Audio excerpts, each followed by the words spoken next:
in theory, we are back on. So, let's see. Miranda, you can tell the people what happened.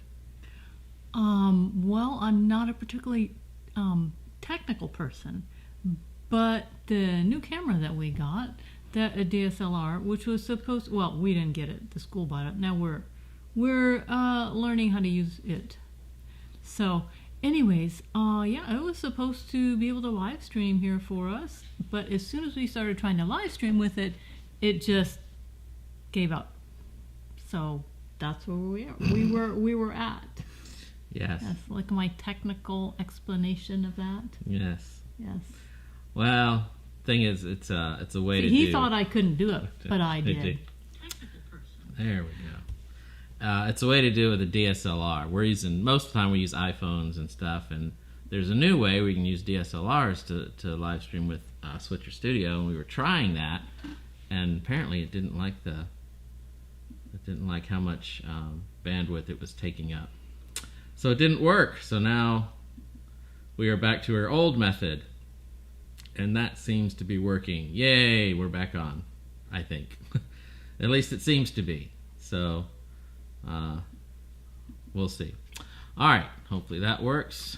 So there's that. I have the iPad at the moment. I have the control station. I have all the power.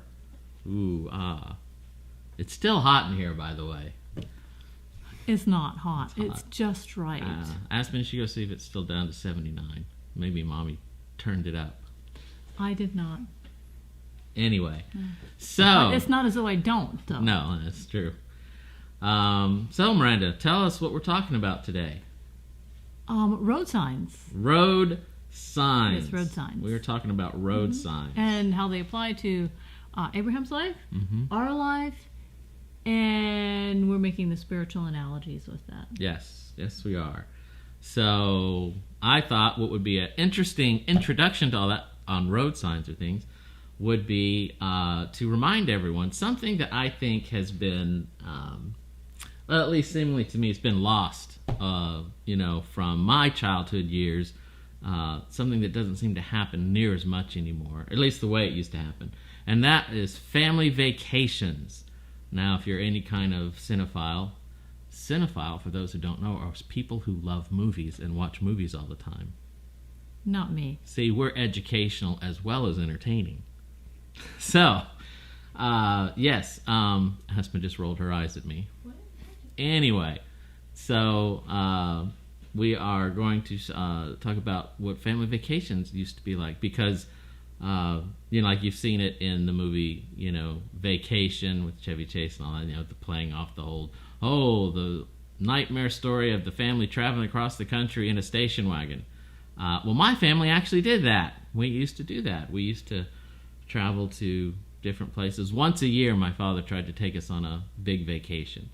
And most of the time, it was to Florida, Disney World. We lived in South Carolina, so Disney World. And I had aunt and uncle and cousin that lived in Florida, and so we would go down there. We went to Colorado once and all that, but we actually did have the wood-paneled station wagon that we drove, and kidding you not, that's what we... Anyway, I thought it would be fun to show you some of the pictures from our family vacations. Let me warn you that this was in the early 70s, and so, like some Disney movies, it may be culturally inappropriate in today's society, but back then, it's just kind of what you did. First up, there we are at a Mexican restaurant that we went to, I believe, in Colorado. There's definitely some good Mexican restaurants in Colorado. Yes, this was one that was in Denver, and they had a thing that you could put the hats on, and there you'd go, and they'd take your picture while you waited for your food. Oh, fun. Yeah, that's my brother. My sister is to his left, and then that was a friend of the family on the right, who apparently went with us on that trip.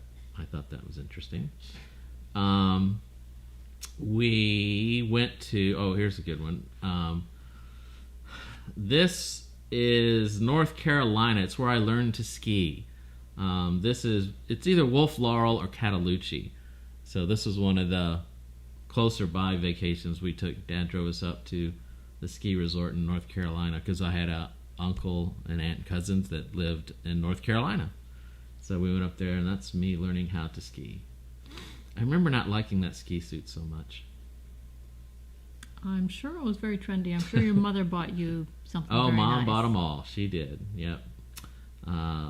That's why you match so well. Yes, I do match. Look at that hat. Yeah, those were called ski bibs in the day, and then you put a jacket over it. We also took some really fancy trips. We went to the White House in D.C. Oh, but wasn't that about the same time that your dad was running for Senate? House or Senate? No, he never ran for Senate. He ran for Congress. Oh, Congress. That was it. Yeah. Congress, yeah. And boy, it's interesting how some things never change. Look how dressed up everybody is, except me. That's dressed up for me back then.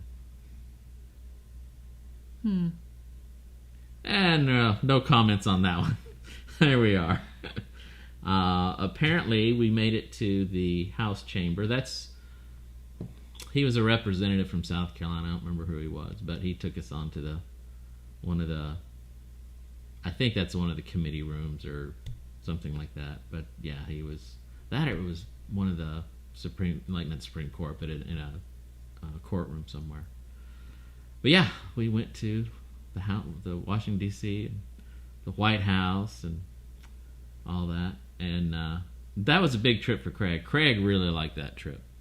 Craig didn't like a lot of things in our early years. That was one he liked. I don't know why. He was into government and stuff.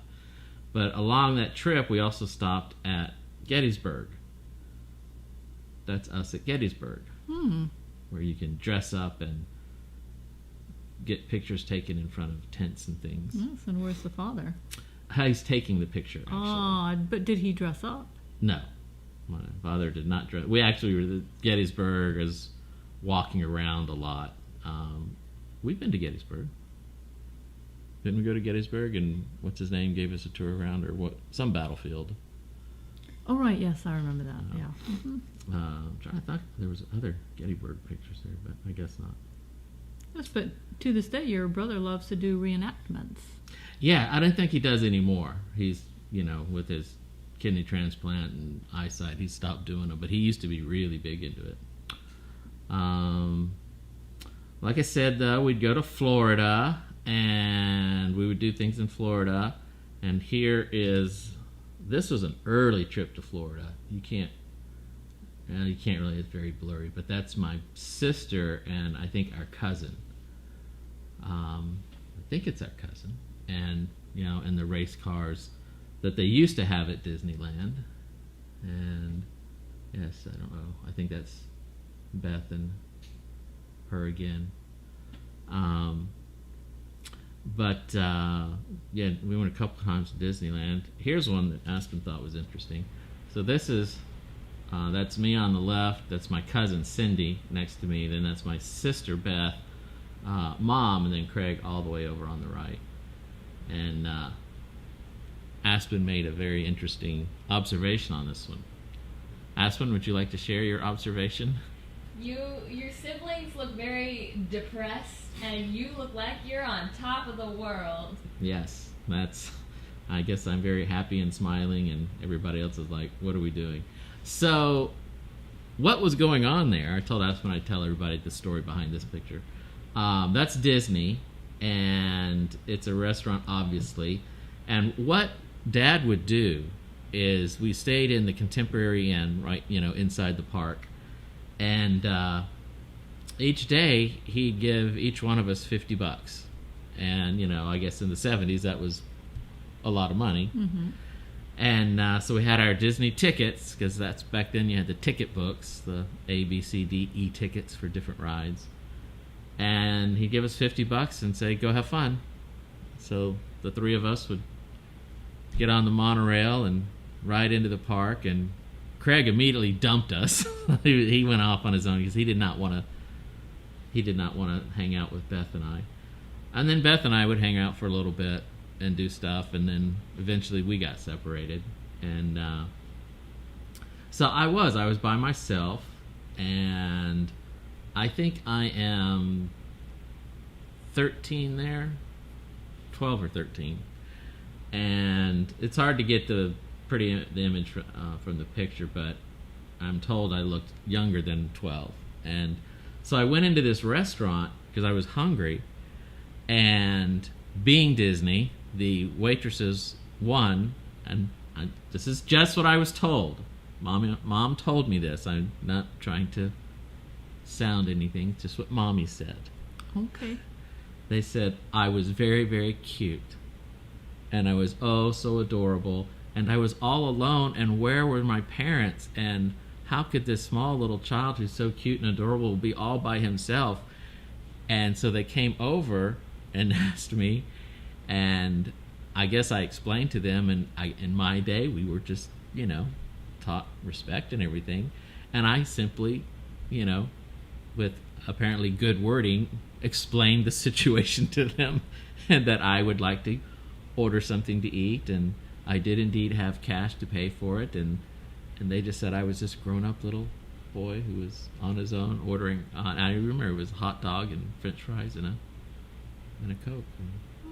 So I sat there and did the whole thing, and then eventually the rest of them showed up. Mom went out, and I guess Dad she said, "What were the kids?" And I gave him $50 and said, "Well, you did what?" She ran in the park and found all of us.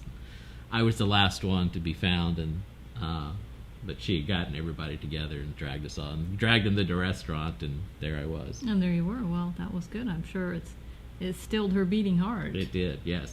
That's why the others are looking so not so thrilled and oh, unhappy. Oh no, we found him. We found him, and I'm like, this has been fun, and look at me. Anyway, that was that. So there's the story. That same trip, we went to the. No, this is another trip. We were going through Alabama. We went down to see my mom's parents in Alabama, or her grandparents, my great grandparents, and no one would know this guy today, but that's Bear Bryant, and he was the winningest college football coach at the time.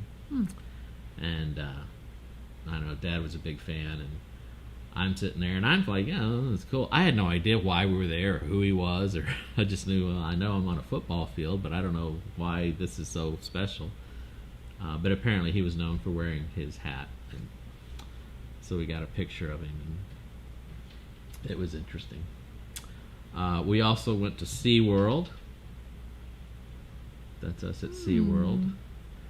And again, Beth and Cindy and me would go around and do stuff because Craig wanted to be on his own and not be saddled with, I guess, our presence. Swimming in the hotel pool, that was a big deal. That was a really big deal. Even to this day, if I get a certain smell or I see a certain kind of fence, I get the feeling. I feel like it felt going on those vacations. It's that fence that pools all used to have the cross sections of a plastic little thing all across the fence, and I guess the smell of chlorine. And here's one of those cultural pictures. We've been there. We went there. That's Cherokee, North Carolina, and I remember that being my absolute favorite T-shirt of all time. I wore it all the time. And I was so sad the day when my mom, I think, hid it from me and said it got lost. But that was the baseball team I played for, St. Andrew's Pharmacy. And anyway, there's more. I won't go through all of them, but yeah. Family vacations. Those were the things we used to do. Traveling around in the station wagon and, yelling and, "Don't touch me," and "Here's the line, you can't cross this is my side," and yeah, we did all that. Wow. Yes. I don't think my sister and I did that. No, I didn't do that. No. Y'all got along. Well, you just behaved yourself. You behaved yourself? Yes. Well, Beth and I did. Actually, Beth was always pretty quiet. I don't think Beth ever got in trouble. And I would not have gotten in trouble except Craig would torment you know, to the point where I just couldn't take it anymore. Mm-hmm. So, yeah, that's the only time I really got in trouble. But yes, we go to Florida and back, and we would see all the stupid little, you know, tourist traps and all that. It was quite the journey. Yeah. Yep. Cool. And that's what she has to say about that. Yes. Yes. Well, our family vacations weren't quite the same. So. No, but we've done some. Yes. Uh-huh. Yeah, but it's a little different when it's just, you know, a single child. I wish I had video of like some of the ones we've gone on, and Aspen would sit in the back and she would sing to the things. That's And true. hello rock, hello trees, hello bushes. She would just sing happily to the things passing by the window. Unless you wanted her to. Every time I turned the camera on her, she'd stop singing. I think even back then I think she was ornery. We just didn't pick it up as ornery. You were being ornery. You were just so sweet about it, we didn't pick it up as ornery. But you were being ornery. Anyway. But along road trips, you get Road signs. road signs. Signs along the way. And Aspen has to learn her road signs so she can take her driver's test. You have to remember all the different signs mean. And so I thought it would be fun, as before we get into it, because we're going to be talking about the journey of life and the road signs you encounter on your journey through life. Here's some, I think, really fun, interesting signs that, you know, these are actual signs that are being used today, and some of them are pretty entertaining. The first one is the one that I hate. Stop signs. I Okay. hate stop signs. No, honestly, I think stop signs are a good idea. Because if you have a four-way stop, it keeps everyone going in an orderly manner. Yeah. Yeah. Apparently, the people in this town weren't very orderly. Stop, four-way. Stop, stop, stop, stop, please. I thought that was funny. It's like, apparently no one wanted to stop. Apparently a town full of people like me. I hate waiting. That's very sad. You don't have a whole lot to say today, do you? You just, I thought this is interesting. Stop. You can't turn left, you can't turn right, you can't go backwards, you can't go forward. So I'm not sure what you're supposed to do with this particular intersection. Yes, I know there's wrong way. Do not enter. Stop. And you can't go any of those directions. So what's a driver to do? Wait. Wait, I guess. This is fun. Drive slow and see our city. Drive fast and see our jail. No, thank you. Yes. Yeah. Actual real sign. Drunken people crossing.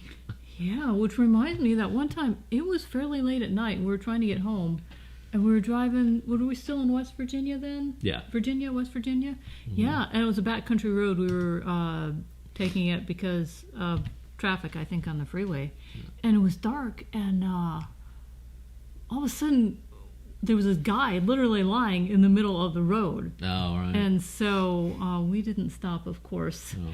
And we hoped he was okay and kept on going. Yes. Yeah. Yeah. Kind of run into that every now and then. This one made me think of, like, Alaska. Like the airport you said, but apparently in this place you can get hit by incoming aircraft.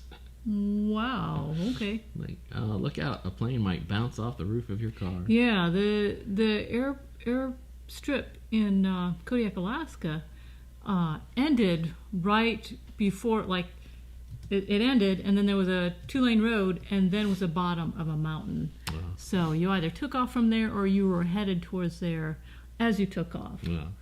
So, yeah. Either headed towards the mountain taking off, and you would lift off right before you got there and go into a sharp curve, or you would take off headed towards the water. And here you are, headed towards the water, headed towards the water, headed towards the water. And it's like, oh, when are we going to lift off? And finally, just before you hit the water, the plane lifted up, and off you went. Wow. There's some videos you can see online where the airport is like just past the beach, and like people are on the beach and they're looking in. Here comes this plane, like just right above their head, kind of like it was in Vegas. In Vegas, yeah. Yeah. It took off right over a mall, which was pretty disconcerting when you're in the mall and this airplane is roaring like what feels like 3 feet above your head. Yeah.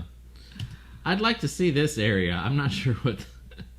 Apparently, a great ditch that trucks and cars, and I like the little guy on a bicycle. Ah, like, apparently it is big enough to swallow all these things. Wow. This is fun. Caution, falling cows. I want to know how many times this happened before someone put a sign up. Like you're driving along and a cow falls on your car. Wow. I don't get that. This one has to be a Florida sign. Somebody in a wheelchair racing downhill straight into the mouth of an alligator.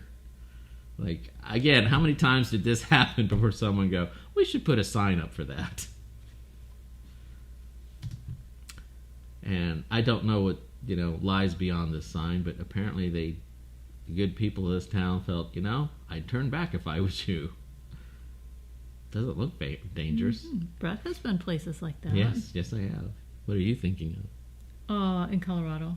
Oh, yeah.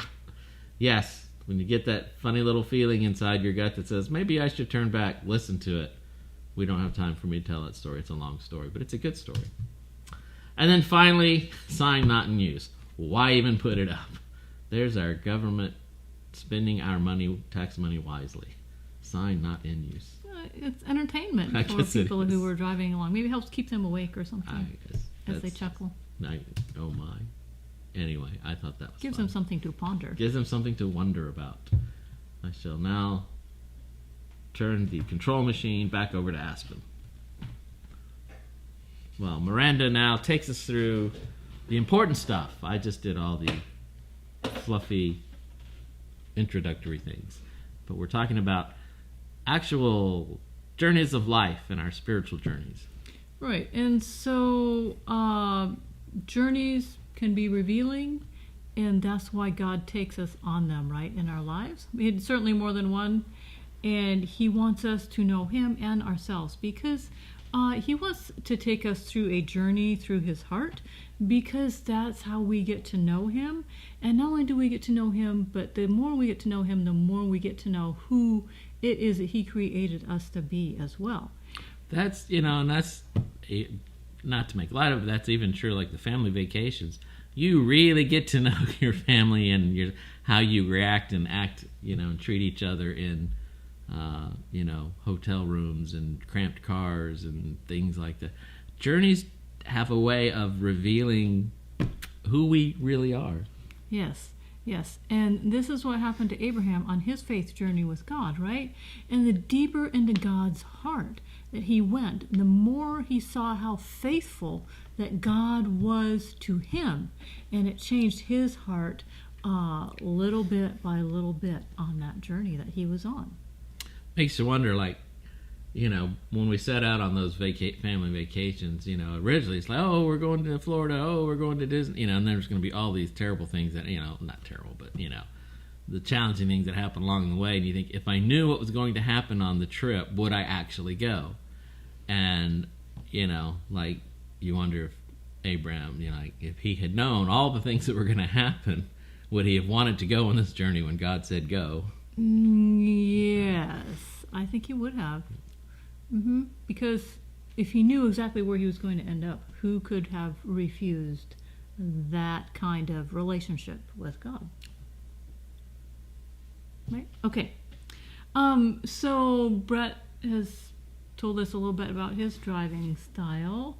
Okay, I don't know about the rest of you guys, but the road sign I tend to ignore is the one that says slow down to a certain speed because there's a curve coming up.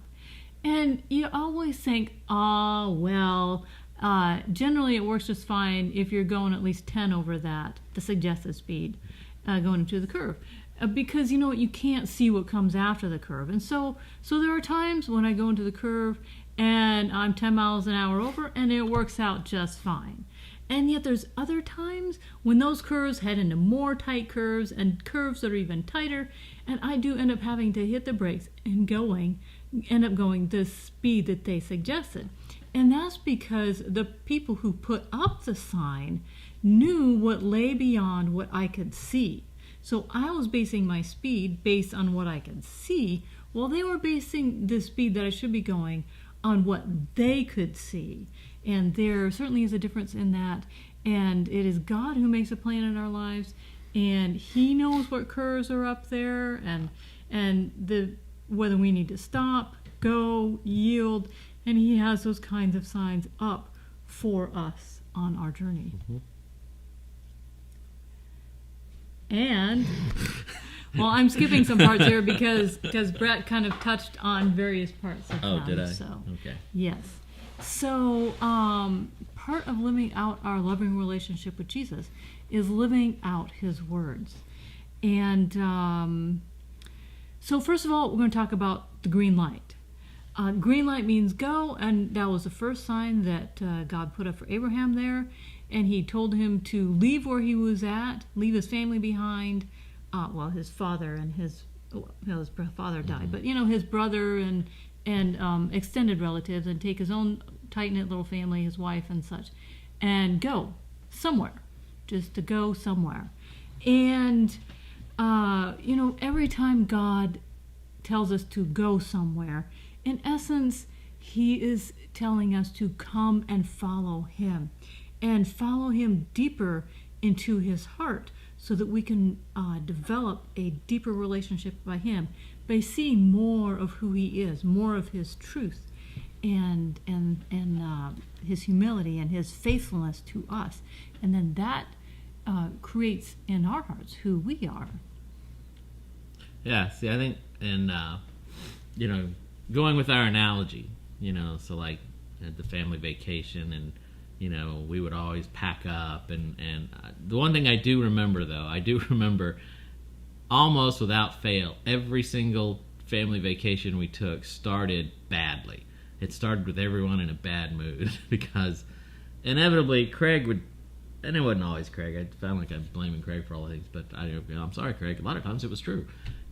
Something would happen, Craig would get Dad mad, and then Dad would be mad, and he'd be yelling, and then we'd all be, and then all of our family vacations just started in a real bad place. We'd be pulling out of the driveway, nobody'd be talking to anybody, I guess because I packing and making sure everything's there, and getting in the car and getting it packed, and I don't even remember what things would happen.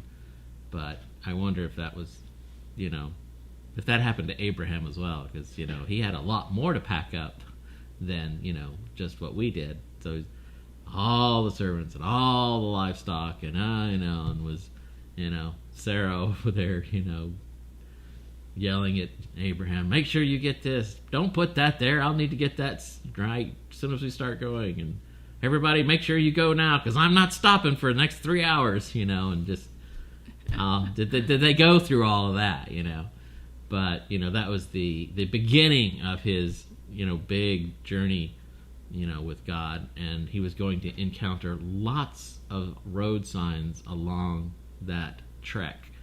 And like Miranda said, the first one was a green light. You start with the green light. Go. And I think we all have that somewhere. There's the green light that God says, all right, time to go do this. Time to go over here. Time to go over there. We've had that in places where, we're at a place, and all of a sudden, God gives us the green light to go somewhere else. And many times it didn't know where we were going, or, like Miranda was saying, we could see a little bit of the road ahead, but we don't know what's around the curve, around the bend, and, we have our go signs. We also have those caution, slow down signs, because some curves are coming up and you should take it easy. And, Abraham had a few of those. But, interesting enough, one of the other signs that Abraham encountered in several places, there was go, and then all of a sudden there was stop. A big stop sign. Yes, and that's the next one on our list here is the stop sign. And Brett's already said he hates waiting as stop signs. And apparently Abraham and Sarah were tired of waiting at the stop sign of the promised son not showing up. Yes. And so they barreled right through the curves, and they brought about Ishmael, right? And then God brings out that big red stop sign, and he says, stop. He says, you are now going to have the son that I promised. And Abraham says, yeah, so thank you so much for Ishmael. God, I love Ishmael. This is great. And God's like, nope, this is a son, and you're going to name him Isaac, and you're going to have him by your wife Sarah. Mm-hmm. And while I'm sure that Abraham thought this was great to finally have this son that God promised, it must have left him also sad, because for so many years he had been raising Ishmael to be the son who inherited everything that he had and training him mm-hmm. for that day. Firstborn. And now he wouldn't receive that mm-hmm. anymore. And it was a big stop sign of stop treating Ishmael this way, because he's not the promise. Stop trying to make my promise happen for you. Stop trying to do it your way. That was the big stop sign in that particular, Yeah, and so here Ishmael would go from most beloved son, which he would still be a beloved son, mm-hmm. to someone who would not be inheriting everything that his father had. And so he must have hurt for his son, because that would have felt like a rejection to him. Mm-hmm. And also, the third thing that happened there was that God has revealed a blind spot in Abraham's life. And the bright light of truth shining into our blind spot is painful. What a moment of pain that Abraham must have had there, while he realized that all those years he thought he had done it right. And now he knew that he hadn't waited for God like God had wanted him to. And there he was, he was cruising along through the curves that he should have slowed down for. And maybe he had, a motorcycle or one of those cars that was built for curves, and he didn't notice that he was going too fast. Motorcycle? Could have had a motorcycle. No. He would have had a turbocharged wagon with race horses and aerodynamically shaped for speed. We're talking about analogies that we can understand. Yeah, he had this wagon with big wheels and going on the side and curves and it was the wind in his hair driving the horses. And then all of a sudden, crash. Right, because God pops up the stop sign, and those white letters there on that big red sign saying stop. And there was nothing else that he could do. He knew that God spoke the truth. And when the stop sign goes up in our lives too, it is time to be still and know who God is. And it is a time to stop, because that now is the best way to move forward in our lives. Yes. I kind of like that. The stop is not stop what you're doing. The stop is you need to chill out, take a beat, and be still so that you can hear my voice, so that you can know, be still, know that I'm God. Stop so you can learn, refocus, see the light, see the truth. There's a reason to stop, so you can have some sort of change. Right. A moving forward, maybe not physically, yet a moving forward deeper into the Father's heart, of His revealing something, who He is to us, and therefore who He created us to be. Stops aren't arbitrary. There's something for us so that we can move forward. Yes. Wow. I like that. That's cool. So last but not least would be the yield sign. I hate yield.